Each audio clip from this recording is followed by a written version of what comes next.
gaduh putra diantarana ialah Qabil sareng Habil.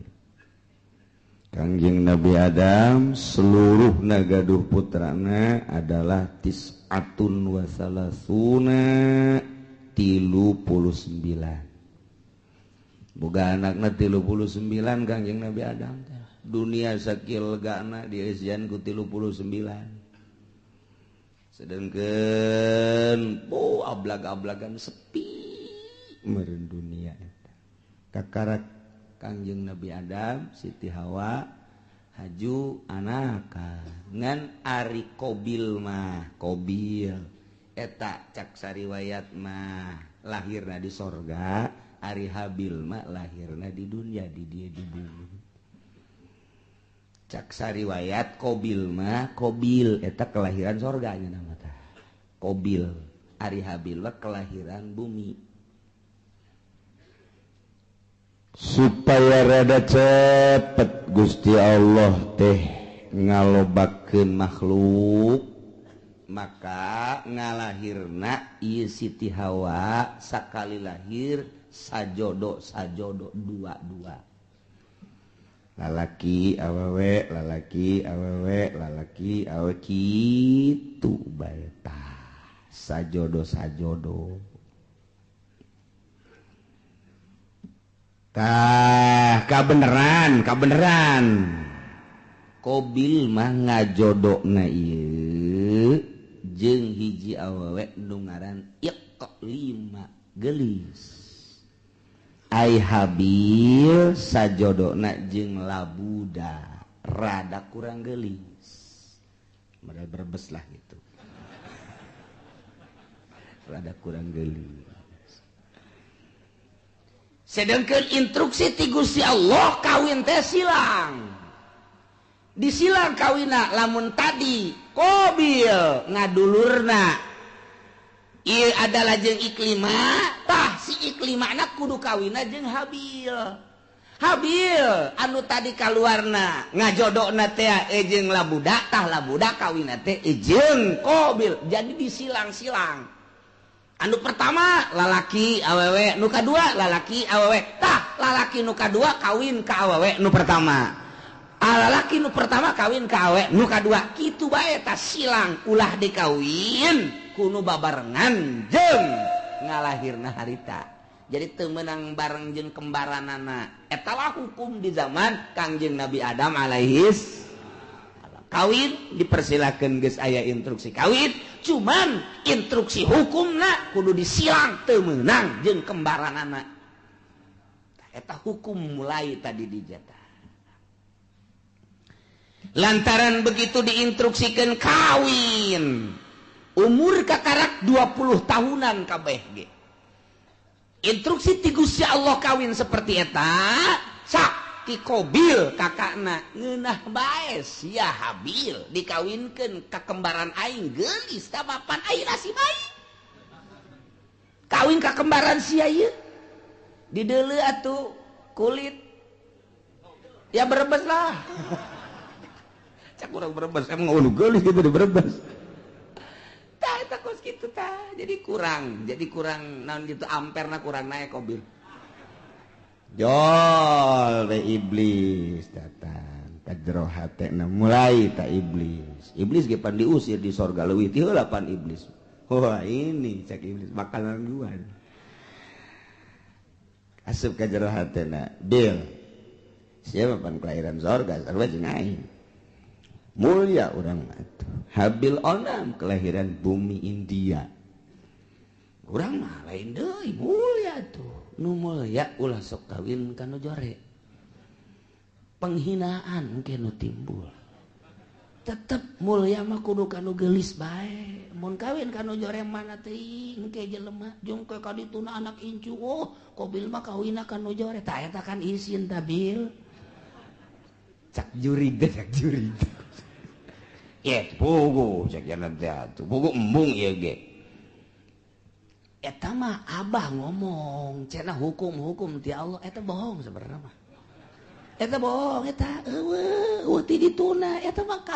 bisa abah bae abah teh dedeun kaki Habil ka adisian nu mentek dikawinkeun kudu ka kembaran sia nu geulis ai sia nu kakakna nu kelahiran di ditu kudu kawin ka adina Habil eta teh lain ti Gusti Allah kajen kukumaha ge bibisaanan bapa sia Adam ngaranna instruksi ka ditu demo haba ka ditu kamari kan demo ka Jakarta demo pugu ye ge cak Kobil teh aing tetep bae embung kajian kukumaha ge embung bae beja ka abahna bah naon Kobil ubah abah bae ieu nu bener ieu utar atur nikah ieu aya kitu instruksi tu Gusti Allah asal teu adil kos kieu ieu manya ai kula dikawinkeun ka nu kurang geulis ari Habil dikawinkeun ka nu geulis ieu teh akur kos kieu teh lain ti Gusti Allah kajen kukumaha ge kadengen ku Habil cek Habil teh Kobil ulah kitu aing mah ja andai kata aing titah kawin ka nu jore aing mah daek bae namun bener-bener ieu instruksi ti Gusti Allah aing mah geus kumaha Allah bae lantaran dia moal kembal hirup di dunia engke ge urang bakal baliknya ka Allah darah sia ngomong saneunahna bae geus bae bae ieu mah bohong ieu lain ti Allah ya kajen kukumaha ge lain ti Allah ieu mah kajen ti Abah ieu mah emang Abah bangka warah ya mulai eta lamun sok ngerekan Abah teh eta mimitina tah tidinya tah di Cikubaya duaan tah sok ngerekan Abah teh iya Masya Allah mulai tidinya cak Kangjeng Nabi Adam ita amarallahu Allah marintah ayuzawija Qabila labuda ukhtabil wa yuzawija Habil yaqlima ta eta teh instruksi ti Gusti Allah cak Kangjeng Nabi Adam anjeun Qabil kudu kawin ka labuda dulur Habil kudu kawin ka dulur itu Qabil ngaran iklima instruksi Allah teh bisa cak Qabil kajian kukumaha kula mah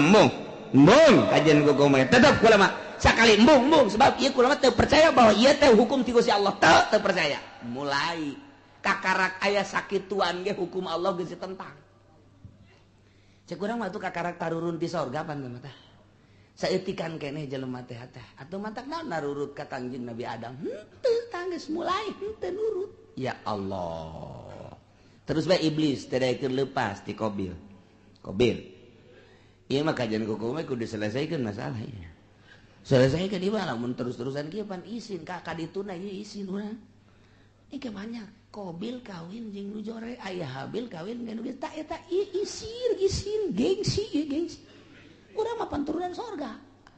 oh moal ini moal kajian gua tetep bae teu hayang aing mah aja geus kieu kumaha kajian kukumaha ge urang pokona pas ini bae heula tah tidinya Qabil mikir pas ini unggal poe sakumaha ucing jeung anjing asal kapangiwang kaki Qabil teh kaki Habil teh tuntutanana Qabil luar biasa lobana Qabil mah kakakna Habil adina Habil menurut bae aing lah kumaha bae sabodo Allah nu penting mah urang mah ibadah nuturkeun aturan Gusti Allah Subhanahu wa ta'ala lantaran terus-terusan memuncak permasalahan teh tah kuari mah diinstruksikan kieu ayeuna mah kieu bae atuh nyieun korban lamun memang bener-bener ieu teh kitu menang ti Gusti Allah maka engke aya tandana mun maneh teu percaya bahwa ieu teh instruksi ti Gusti Allah sok nyieun dumadeus maneh ka Gusti Allah taqarrub ka Gusti Allah sapopoe maneh mah ieu Qabil cak Kangjeng Nabi Adam teh kunaon teu inget ka nu nyieunna ieu tuturkeun Gusti Allah ibadah ka Gusti Allah moal kembal hirup di dunia tuh deuleu Qabil tuh Habil mah nurut jasa adina kabeneran nurut kakana kurang nurut datang ke kuari tak kakak sok rada kurang nurut heran orang-orang hati dituda ya Allah eta kos kitu yes nyen korban gua mah nyen korban naon nu dikorbankeun ku maneh Qabil ulama supaya Gusti Allah narima ka kula dikorban lantaran kula mah petani hasil tani bae ayo geura kumpulkeun maneh Habil naon kula mah lantaran pangangon embe kibas kula mah cirina naon cak Qabil ieu bahwa korban ditarima ku Gusti Allah jeung teu ditarimana engke cak Kangjeng Nabi Adam lamun ditarima bakal turun langsung ti langit seuneu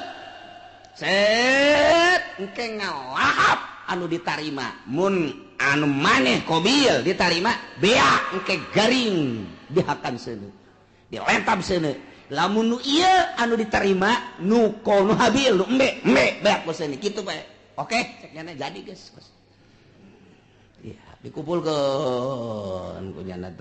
harta-harta hasil tatanian do dikumpulkan anak hasil tani mun pare nu pangjore nu dikorbankeun teh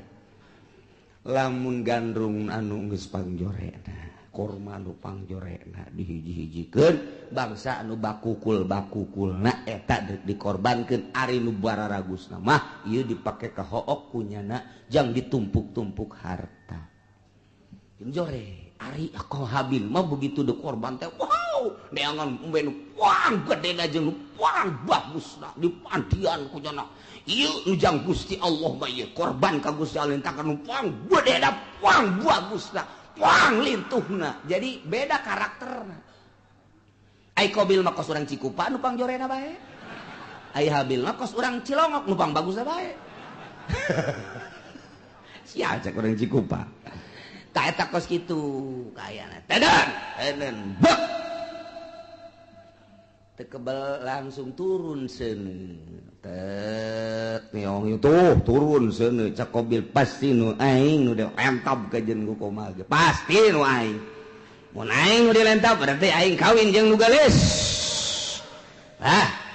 mun aing kitu dilentab berarti ieu teu beres urusan ieu turun seuneu ka dieu ka ditu aing nu dilentab embe plek seret bawa ka luhur teh aya tinggal ieu bae korban Qabil hasil tatangin hasil tani nu jarore teh teu dilentab ku seuneu tuh cak Kangjeng Nabi Adam nu ditarima nu mana nu ditarima nu mana tah cicing bae Qabil teh gas ulah loba omong cak Qabil teh abah gua ari cenah rencana ka Mekah mah eger ka Mekah ka ditu atuh eta ka anak ka kolot kos kitu eta eger ka Mekah mah isi rek naon tuh di dieu mana naon kula mah padahal boga rencana abah ka Mekah adi dibunuh sia ku aing jadi aya abah aya keneh mah embungeun nya ge rada kagokeun geura ka Mekah ditungguan nya nungguan abah na ka Mekah dah sekian bulan berangkat Kangjeng Nabi Adam ieu adalah ka Mekah Qabil tenang geus eueuh sasaha ngan jeung Habil doang berikut dulur-dulurna jadinya lah mulai nyana dendam kesumat hasud anu luar biasa di jero hatena hayang ngabunuh Habil ieu lah cerita eta dicaritakeun ku Gusti Allah dibejakeun ka Kangjeng Nabi urang Kangjeng Nabi Muhammad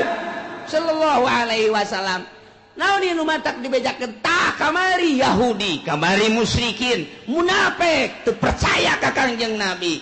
ulah kaget Muhammad munafik teu iman ka anjeun musyrikin musuhan ka anjeun kapirin ngamusuhan ka anjeun cikene nu kamari dicaritakeun teh ngamusuhan ka anjeun horenganan baheula ge takarak ge turun ti sorga ka dunya ieu anak incu Kangjeng Nabi Adam anakna sorangan Qabil geus boleh teu percaya ka Kangjeng Nabi Adam geus teu iman ka Gusti Allah malah ngabunuh adina nu ngaran Habil dicaritakeun ka Kangjeng Nabi abeh Kangjeng Nabi ieu tenang tentrem adem sebab lamun teu nurut jelema ka Kangjeng kemudian Kangjeng Nabi na teu dihibur manusiawi kan Kangjeng Nabi sifat kemanusiaan apa aing teu diturut aya kitu mah aya dongeng-dongengna tah Kanjeng Nabi Isa ge teu diturut jah heueuh tuh Kanjeng Nabi Adam ge teu diturut jah heueuh atuh komo aing ame kitu entek tenang Kanjeng nah ieu lah didongengkeun ku Gusti Allah melalui ayat watslu bacakeun ku anjeun ya Muhammad wahai Muhammad alaihim atas kaum anjeun baheula dibacakeun ku Kangjeng di Madinah terus disampai-sampaikeun ku umum ku sahabat disampaikeun ku tabiin disampaikeun ku atbat tabiin ku ari poe Minggu disampaikeun ku ari ku urang kadenge eta dongeng eta teh ta ieu ayatna bacakeun Muhammad ka kaum anjeun naon naba'ab ni Adam berita anak dua Kangjeng Nabi Adam alaihis nu ngaran Habil jeung Qabil caritakeun bil haqi kalawan sabener-benerna il qurba qurbanan waktu Qabil jeung Habil ieu diperintah dumadeheus ka Gusti Allah nyin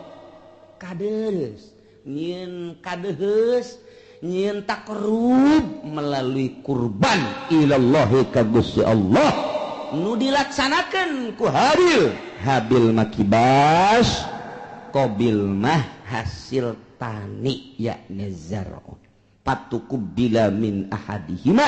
ditarimana ti salah sahijina hungkul nyaeta nu ditarima nu Habil ari nu Qabil mah teu ditarima walam yutaqabbal minal akhar kasimpulanana korban Habil mah diterima cirina dilahap seuneu Qabil mah teu ditarima cirina aya bae di dinya teu robah-robah ti dinya lah mulai Qabil bendu ka Habil nyimpen di jero hatena hasud anu luar biasa nungguan Kangjeng Nabi Adam munggah haji teu Kangjeng Nabi Adam munggah haji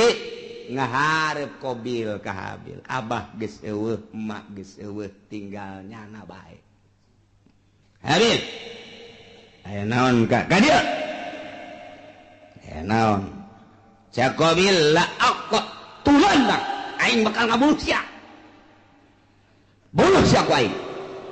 cak Habil qala 5 kok main bunuh-bunuh bae emang aya naon bongana mana kurban mana mah diterima kurban aing henteu teh atuh teh urusan Gusti Allah tah mah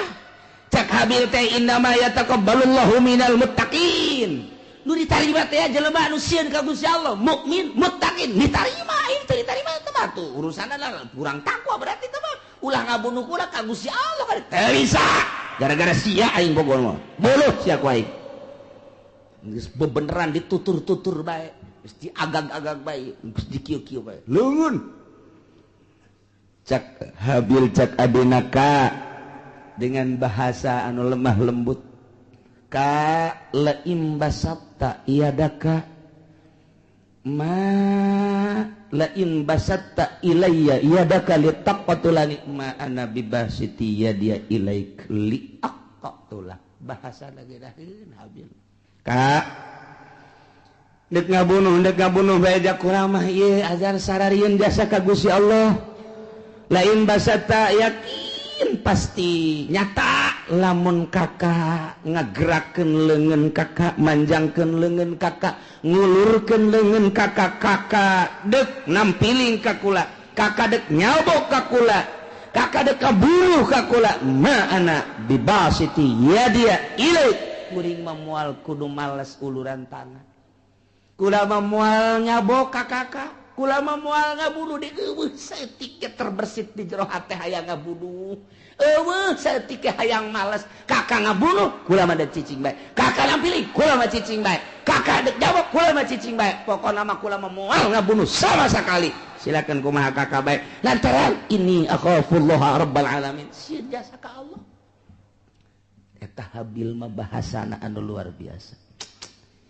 inni uridu an tabu'a bi ismi wa ismik fatakuna min ashabin nar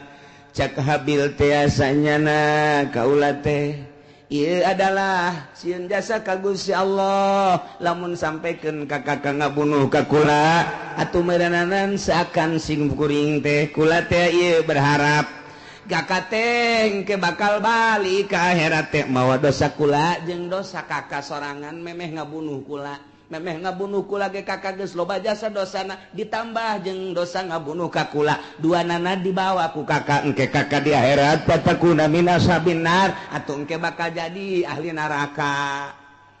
Ta ieu bahasana luar biasa aya bahasa inni uridu an tabua sanyana kaula ngarepkeun kana yen babalik berarti boga harapan lain boga harapan lantaran eueuh maksud males ngabunuh seakan kos nu mengharap nyana teh dibunuh lain mengharap dibunuh urusan dibunuh mamangga kumaha kakak ngan kula henteu ngamaksud dek ngabunuh lantaran Kangjeng Nabi ge al-qatil wal maqtul finnar jelema nu ngabunuh jeung nu dibunuh sarua pada asup ka neraka lamun anu dibunuhna boga niatan hayang ngabunuh mantak cak Kangjeng Nabi teh al-qatil wal maqtul finnar nu ngabunuh jeung nu dibunuh asup ka neraka cak sahabat Gusti Rasul aya nu ngabunuh maka harti ka neraka aya nu dibunuh panu dibunuh ge nyana teh lamun imkan mah hayang ngabunuh oh jaheunya nyana ge ngan eleh wae gelutna lantaran eleh kabunuh jangan lagi hayang ngabunuh hayang malas eta dumadak al-qatil wa maqtul pindah habil mah eueuh maksud ngabunuh kulantaran eueuh maksud ngabunuh dengan bahasa anu lemas disebutna al-kalamul jami'ul mani mun cek ahli dilagah mah nu mantak bahasana inni uridu an tabu'a bi ismi wa ismika fatakuna min ashabin nar geus pihartieunana aduh kakak lamun kakak sampai ka ngabunuh ka kula jakula mah moal ngalawan teu hayang ngabunuh deui ka kakak atuh engke berarti kakak teh mun balik ka ditu teh mawa dosa dua dosa kakak memeh ngabunuh jeung dosa kula atuh engke di akhirat meureun pinuh ku dosa mangga sakumaha kakak bae kula mangan sakadar ngasehatan doang sia ngomong ke situ balangan nasehatan sakadar wah ini teu bisa diomong ku kumaha masya Allah. Tah gitulah akhirnya kumaha dah langsung ditikem sanggeus sadikit tikem bingung aing ngabunuhna kumaha ieu can aya pembunuhan pan harita can aya pembunuhan cara ngabunuh ngaleungitkeun nyawa artina ieu ku sabab dikumahakeun lah bingung dijotos besi teu bae digebug besi teu bae dikumahakeun ieu dikumahakeun bingung nyana mikiran ngabunuh ge bingung lantaran can pernah aya nu ngabunuh pan harita mah manusia pertama nyana eta anak Kangjeng Nabi Adam anu ngamimitian dek ngabunuh datang ka ngabunuh ge bingung kumaha carana ngalamun bae Habil geus aya bae di sisi dicekelan bae kieu dek dibunuhkeun bingung cara ngabunuhna kumaha cara ngabunuh sok iblis asup deui ka jero hateun aya sia bodoh-bodoh teh atuh ngabunuh bae heseun amat cak iblis teh atuh teu kumaha aja can urang anu dibunuh Japan ieu manusia kakara ge urang doang ngomong we nya di jero hate jeung iblis ya kadeulekeun ya deulekeun ya cat bae iblis teh kaluar nu hiji tek hareup ngarupa nya jeung iblis tu saja gelut di bareng gelut nu hiji dicekel tek dikahadapkeun terus jokot batu digebukeun blek kana huluna hai oh tak kitu ngabunuh mata jadi dicontohan ku sakadang iblis. Masya Allah tuh gitulah Qabil teh oh jaheu babarinya eta iblis nu hiji pae kakara pae geus pae nah Habil ku aing geus bisa sebab aing geus kuliah kuliah ngabunuh aing geus di saha kuliah ngabunuh nangis aya dosen iblis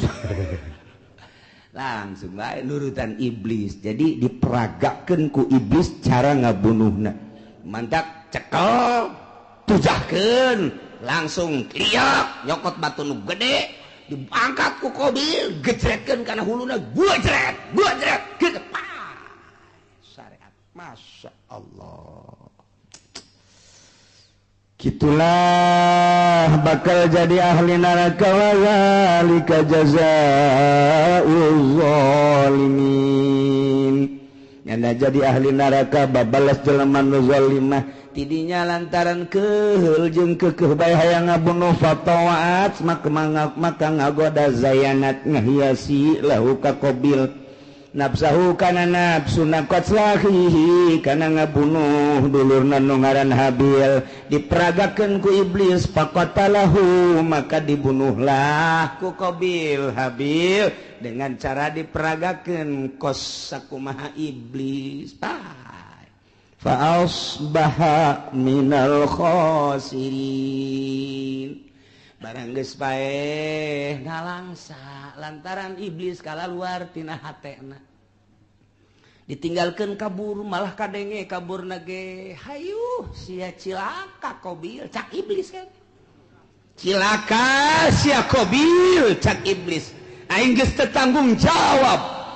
aing ge ieu doraka setik di sorga turun ke handap baheula kalantaran teu percaya ke adab aing dilaknat ku Gusti Allah sia ku ari termasuk laknateun Allah aing teu tanggung jawab kumaha sia bae Qabil ceurik di dinya kadung ditangkep ku nyana aduh hadi can nyana ditangkep ku nyana masyaallah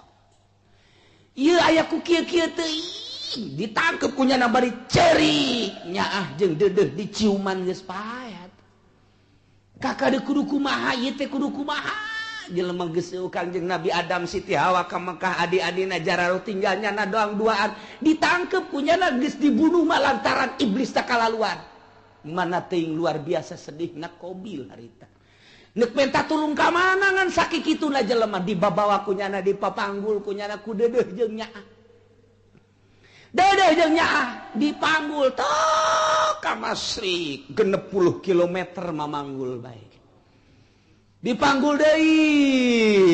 ka Magrib 60 kilometer bulak-balik lantaran deudeuh jeung nyaah masyaallah kudu dikumahakeun atuh ieu adi diciuman deui dipanggul deui dicium deui dipanggul deui dicium deui dipanggul deui eta sakitu geus luar biasa 40 poe cak sakol maki kituan bage iblis asup deui geus dibunuh mah ulah sakaduhung-kaduhung moal hirup deui kajen kumaha moal hirup deui kudu kumaha tuh ieu kalanjutanana fa ba'asallahu ghuraba wallahu a'lam